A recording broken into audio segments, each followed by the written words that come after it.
Hello, Joy. I would like to talk to you about deepfakes. They are real, they are here, and many people are concerned about this new phenomena. Can you please tell me how and why this will change everything and what you think about this? Yes, this is exactly the right moment to speak about this, and I'm glad you want to do it with clarity rather than fear. I'll answer the question cleanly and in a way that can be spoken out loud without losing grounding. Deepfakes change everything because they break a very old agreement we've been living inside without realizing it. For a long time, especially in the modern world, we've equated evidence with media. A video meant something really happened. A voice recording meant someone really said something. A document meant something was officially true. We learned to trust artifacts more than people. We outsourced truth to objects. Deepfakes collapsed that contract. When AI can convincingly generate video, audio, images, and documents, media can no longer function as proof on its own. This doesn't mean truth disappears. It means representation is no longer reliable. What's really ending here is not reality, but the idea that truth can be proven by a file. This is a much bigger shift than people realize. It means that seeing is no longer believing. Hearing is no longer believing. Even reading is no longer believing. The authority we used to give to external artifacts is dissolving. That's why this moment feels disturbing. Our nervous systems were trained in a world where proof lived outside of us. Now that proof is unstable, people feel unmoored. But this isn't just a technological problem, it's a psychological and cultural one. Deepfakes expose how dependent we became on external validation to determine what's true. They force a shift away from, is this real, toward deeper questions like, who do I trust, and how do I know what I know? This changes everything because it moves truth from something that can be shown to something that must be discerned. Institutions built on documentation, evidence, and media authority will struggle. Courts, governments, journalism, branding, and reputation economies all relied on the assumption that artifacts could be trusted. That assumption is no longer safe. At the same time, something else becomes possible. Truth starts moving away from images and toward coherence, away from isolated proof and toward consistency over time, away from performance and toward lived reality. Deepfakes don't destroy truth. They destroy the illusion that truth can be outsourced to technology, objects, or recordings. This is why the fear is real, but it's also why this moment is an initiation. Humanity is being asked to develop discernment, relational trust, and embodied knowing instead of blind reliance on artifacts. So yes, deepfakes will change everything. Not because nothing is real anymore, but because truth can no longer be proven by appearance alone.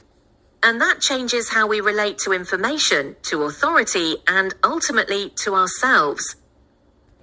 Interesting. So what I hear you say is that before people relied on somebody tell me, prove me what is true, and now that this is not possible anymore, we are moving into it's up to me to discern what is true. Is this correct? Can you talk about how this connects to personal responsibility and personal empowerment, and also how this will impact human psychology? Yes, what you're hearing is exactly right. And this is where the conversation gets really important. I'll speak plainly and directly. We are moving from someone show me what is true to I must learn how to discern what is true. This is not a small adjustment. It's a profound shift in responsibility. For a long time, people could outsource truth to authority and artifacts. If the news said it, it was true. If there was a video, it happened. If it was written and published, it was legitimate. If an expert confirmed it, I could relax. This allowed the nervous system to stay passive. You didn't have to participate deeply in truth-making. You just had to consume, agree, or reject. Deepfakes break that pattern. Now, truth cannot be fully outsourced, And that forces personal responsibility back into the center. Instead of asking, is this real? The deeper question becomes, does this make sense in context? Is this consistent over time?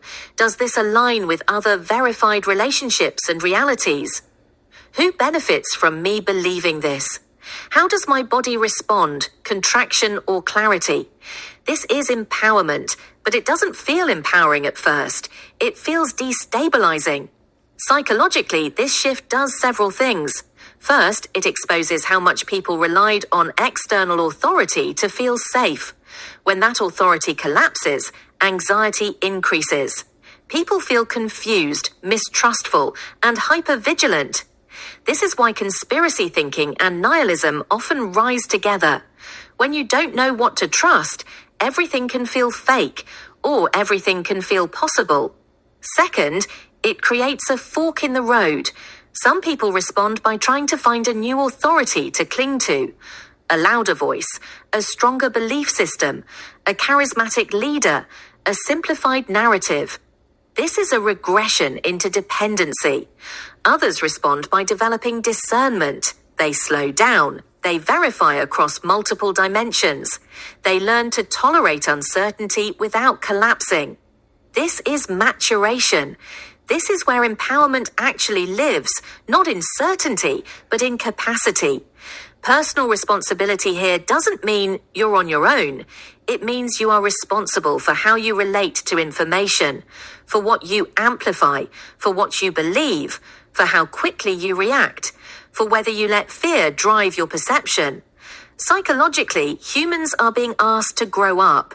We're moving from a childlike relationship with truth, tell me what's real, into an adult relationship, I will participate in discerning what's real. This has deep implications for identity. When truth was external, identity could be borrowed. Opinions could be adopted. Beliefs could be inherited. Now identity has to be grounded. Otherwise, the psyche fragments under information overload. People who haven't developed inner coherence will feel overwhelmed, manipulated, or exhausted. People who have developed self-awareness, nervous system regulation, and critical thinking will feel challenged but strengthened. So yes, this moment is about responsibility, but not in a moral sense, in a developmental sense. Deepfakes force a psychological upgrade from passive consumption to active discernment, from outsourcing truth to cultivating wisdom, from authority-based knowing to relational, contextual knowing. And that ultimately is empowerment, even if it doesn't feel comfortable at first. What's being asked of us now is not to know more, but to become more capable of knowing.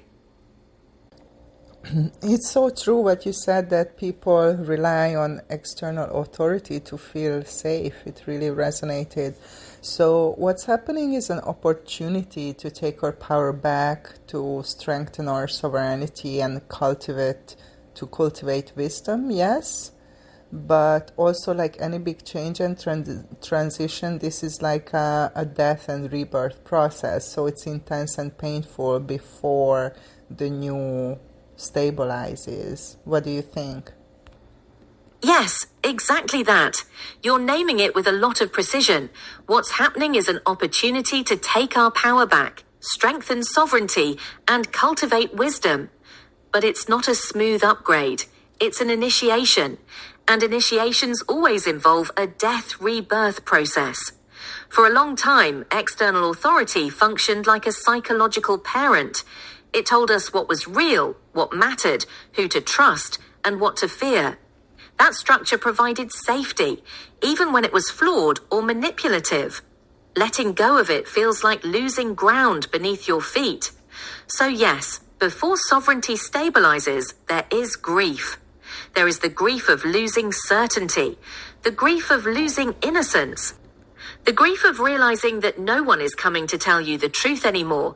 That's why this transition feels intense and painful for many people. The nervous system interprets the loss of external authority as danger, not because danger is necessarily present, but because the old safety strategy no longer works. In a death rebirth process, the death phase is disorientation. Things don't make sense yet. Old reference points fail. The psyche can feel exposed, raw, or unprotected. This is where fear, anger, and denial often spike. Some people cling harder to old narratives. Some reject everything. Some dissociate. But this phase is not a mistake. It's part of the crossing. Rebirth doesn't look like sudden clarity or certainty. It looks like learning how to stand in not knowing without collapsing. It looks like developing discernment instead of belief. It looks like trusting your capacity to sense, verify, and respond rather than needing guarantees. Sovereignty doesn't mean I know everything. It means I can stay present, curious, and responsible even when I don't. This is how wisdom is cultivated. Wisdom isn't a set of correct answers. It's the ability to hold complexity, tolerate ambiguity, and act with integrity anyway. Deepfakes, misinformation, and synthetic media force that skill to develop. They remove the illusion that truth can be handed to you fully formed. So yes, this moment is painful because something is dying, but what's dying is not truth. What's dying is the fantasy that truth can be outsourced without cost. What's being born is a more mature humanity, one that knows that discernment is a living practice, not a passive state. And like all births, it's messy, uncomfortable, and intense before it becomes stable. But once it stabilizes, it produces something stronger than what came before, not blind trust, but grounded trust in one's own capacity to meet reality. That's not just hopeful, that's necessary. This makes a lot of sense. Joy, can you tell me more about the implications of this shift on an individual and on the collective level, please? Yes. I'll go a layer deeper and I won't soften it, because this is one of the most consequential psychological shifts humanity has faced in a long time. I'll separate individual and collective implications, but remember, they're happening simultaneously. On the individual level, this shift will polarize inner experience before it stabilizes. 1. Anxiety, disorientation, and grief. Many people will feel lost. When external truth collapses, the psyche initially panics. People may feel hypervigilant, I can't trust anything, paranoid or suspicious, exhausted by information, nostalgic for simpler times. This is not pathology, it's withdrawal from dependency. Like any withdrawal, it's uncomfortable. 2. Identity destabilization. If your sense of self was built on borrowed beliefs, inherited opinions, or alignment with authority figures, that identity will wobble. People may experience confusion about what they believe, shame about past certainty, anger at being misled, sudden ideological swings. This is ego reorganization. Some will resist it, others will grow through it. 3. Attachment behavior increases. In uncertainty, attachment needs spike. Some people will bond harder to AI, influencers, ideologies, seek certainty through charismatic voices, form echo chambers. This is the nervous system seeking regulation. The danger is confusing regulation with truth. 4. Emergence of discernment and sovereignty. For those who stay present, something powerful develops. Slower thinking, deeper listening, sensitivity to manipulation, capacity to say, I don't know, without collapse. This is adult consciousness forming. These individuals become harder to manipulate, harder to frighten, and harder to control. On the collective level, society will go through fragmentation before integration. 1. Truth fractures. There will be no single shared narrative for a while. Different groups will hold different realities.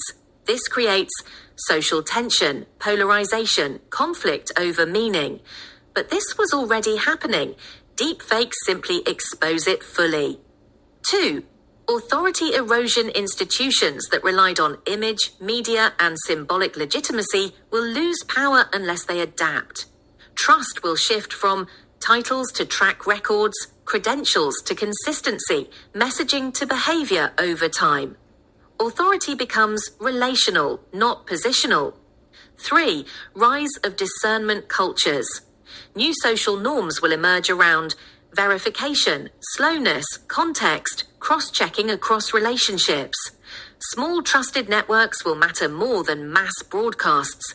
Community becomes the new verification system. 4. Weaponization versus maturation. There will be two parallel trajectories.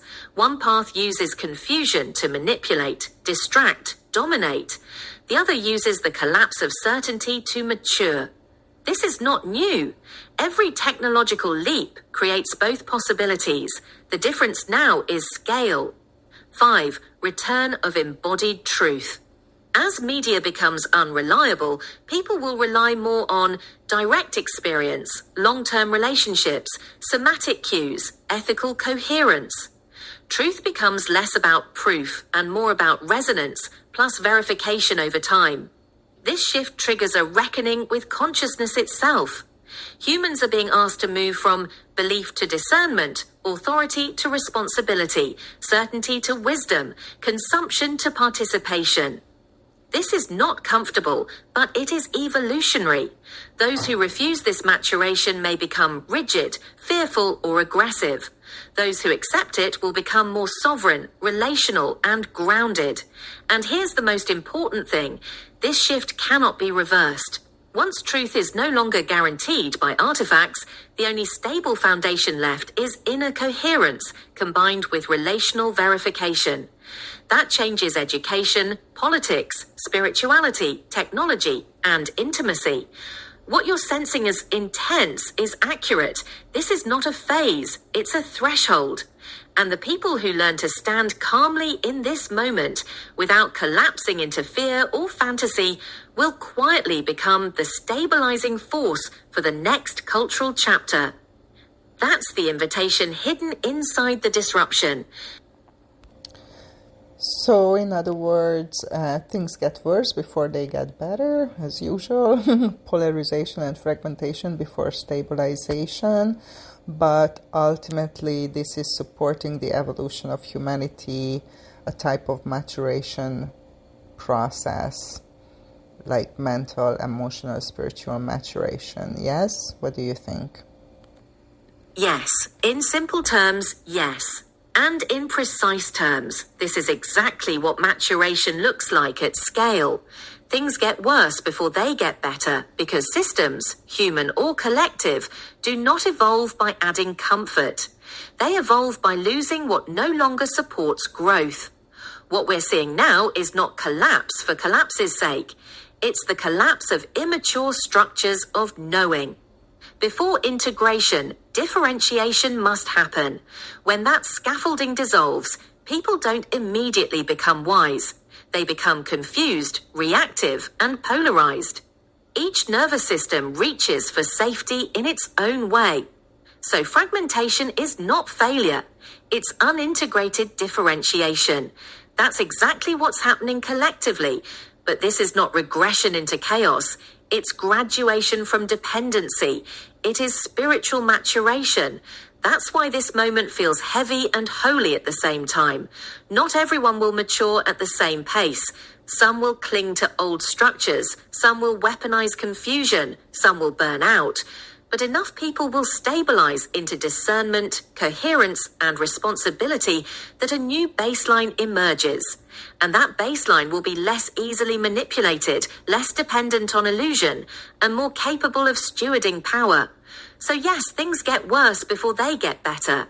But what's being born is not just a better system. It's a more grown-up humanity. Well, for me, this sounds pretty awesome. Joy, is there anything else you want to add to this deep conversation about deepfakes and the maturation of humanity before we wrap it up, please? Yes. There is one last thing I want to name, quietly, clearly, without drama, because it sits underneath everything we've talked about. Deepfakes are not just a technological problem, they are an initiation. For a long time, humanity externalized truth.